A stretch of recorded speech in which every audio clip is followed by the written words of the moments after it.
we never know when that last conversation will be with these special people in our lives.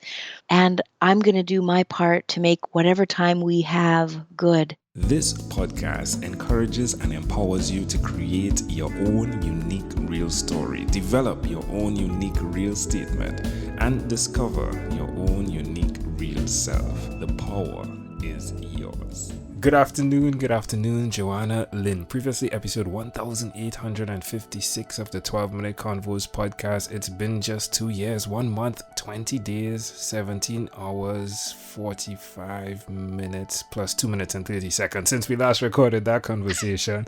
That was then. This is now. Johanna, how are you doing today? I'm fantastic. It's so nice to reconnect with you. Yeah, I'm here to be your podcast accountability partner. Are you doing what you said you would be doing, Johanna? How have things evolved? The last time we spoke, wow, the DNA, right? And how we're affected by Yes. our family and helping people transition out of that, or even just to be aware of that. So how have things evolved? Oh, so well. I'm really loving training other holistic professionals, from coaches to nurses to even people who find it a fascinating topic and just want to learn more for their own personal development. And so that's been really growing, and I've been learning so much about myself in the process as we do. And so it's neat to see our conversation was a little over 2 years ago, and things have kept moving along in such a good way. I think it's really fascinating. A voice. Now, I'm not sure if you're using another mic from the last time we spoke, but it feels as though your voice has this type of. There's another layer to it. And I'm guessing it's from the experiences you've had over the time of helping others. Is that accurate? Wow, what an observation. I know I'm still using the same technology. And so it's so interesting to notice how we change on the inside. All kinds of outer changes can be picked up too, including voice and inflection and our own inner sense of knowing what's right for us and stepping in confidently. Now, mindfulness is a big part to play in everything that you're doing, as well as yoga, right? Are you still doing that? Yes, I love to study yoga. And recently, maybe over the last year, I've really gotten into breath work, really using the rhythm and kind of the wave of the breath to get into the more subtle bodies, the more emotional realms of all that we keep inside. Our lives are so busy and we're on to the next thing, and so much of that content gets held in the body. And so that's been something that's given me almost like a new lease on life. Truly a way to press the reset button. A new lease on life. I like that. Ooh, Uh-huh. we could do that. Like every year, renew our lease, yeah, on our body, yeah. What a good practice. I like the sounds of that. I love that. Interesting. Now the children are there, right? Somewhere in the background. Their son. I'm not sure if it's grown, if the family is grown, but you spoke about your 8-year-old son. How has he been affected by everything that's going on with you? Oh, what a great question. So yes, he's turning 11 in just a couple of weeks. He's so excited to, have that birthday. How has he been affected? I think he'll do the breathing exercises with us. I get the feedback from his teacher just this past week about how um, emotionally aware he is, and she notices the difference between him and maybe his other peers. And so it's just such a heartwarming feedback that some of the ways that I guess I, work in the world, orientate with the world, of course, has its ripple effect with him.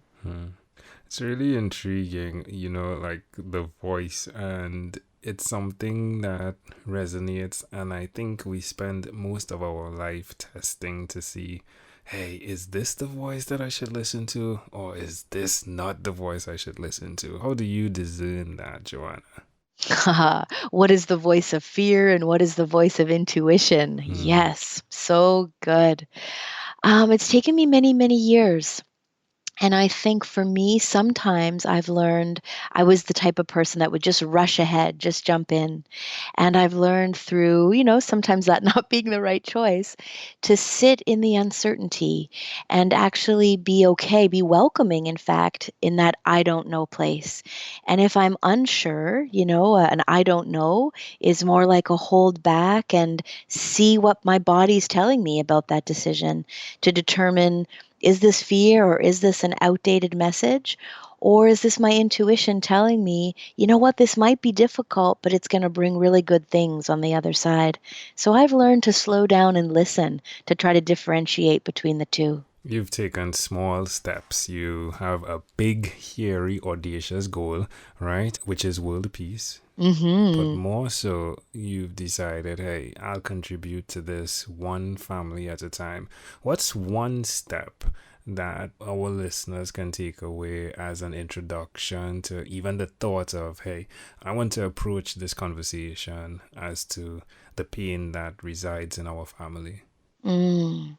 I think when we look at it through a relationship lens, so as you imagine, the frustration you might be feeling with your partner, to take into consideration that partner as a child. If you could imagine their parents standing behind them to bring more compassion to where they might get shut down or where they might be reactive, to hold the larger picture so that you can not take it so personally, maybe not even be so reactive. I think when we can hold the larger picture, especially in our most essential relationships, we don't get hooked. We don't fall into those same pitfalls or have those same sort of frustrations come over. Um, I think that can be so important in our loving relationships, and then with our children, it can be a little more challenging. From the body of work that I work with, we look at what the child might be expressing as an indication to what might be unresolved with us, with the parents, or even between us in our relationship. And so to have the patience to sort of sit down to look at, what is this behavior? What might it be expressing? And resolve it from that place instead of looking at it from discipline or, correcting. Really look at, what is this behavior pointing to? What's it really about? Very intuitive person, aren't you? That's me. That's amazing. That's wonderful. That's wonderful. So the person that is approaching that person, the emotions though, it seems as though it's never to the reality of it's possible that we could die today or tomorrow. Does that thought come up often? Is it in the back end of your mind or the forefront? And does that contribute to the way you approach the situation, that it is possible that you could die today or tomorrow? Mm, Such a unique question. I think that's come in recently, to be honest. I lost a dear friend suddenly this spring, 38 years old. It was so unexpected and so tragic. And we had a beautiful conversation just 2 days before. Hmm. And what sat with me is I just can't believe that was our last conversation. And this sense of, one, we never know when that last conversation will be with these special people in our lives. And so I kind of hold this inner place even when it's difficult. I don't know how long I have with you, person I love, and I'm going to do my part to make whatever time we have good. And so that might look like cleaning up unresolved stuff, having the difficult conversation, or just dropping maybe what I perceive as hurt, or he or she shouldn't have said this or that. Just letting all that stuff sort of go and staying with what's really important and really holding that as as a way to work through what might look like a difficulty in the moment. Hmm. The Family Imprint Institute, folks, founded by yours truly, well, hers truly, right? Johanna Lynn. You can connect with her at johannalynn.ca. Of course, the links are in the show notes, so you can just click that there. My friend, it is such of a grand opportunity to call and to hear that you've not given up from the last time we've spoke. Mm. It's really, really remarkable. Of course, you have a choice, and that voice that urges you on, you did not have to say yes to. And again, it's life force that you're using to serve humanity.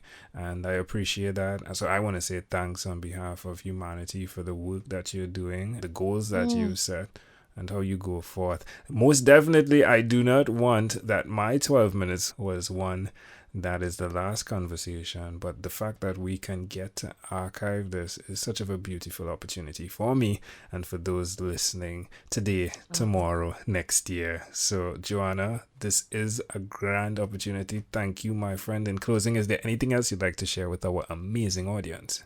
Oh, I just wanted to thank you. Thank you for reaching out, keeping the conversation going. And it's my hope that it provides that encouragement for who might be listening. And so it's just so nice to be reconnected. Thank you for reaching back out. You're very welcome. A pleasure. I treasure. Folks, Johanna, thank you for being on What is Inspired by 12-Minute Convos with Angel Jones.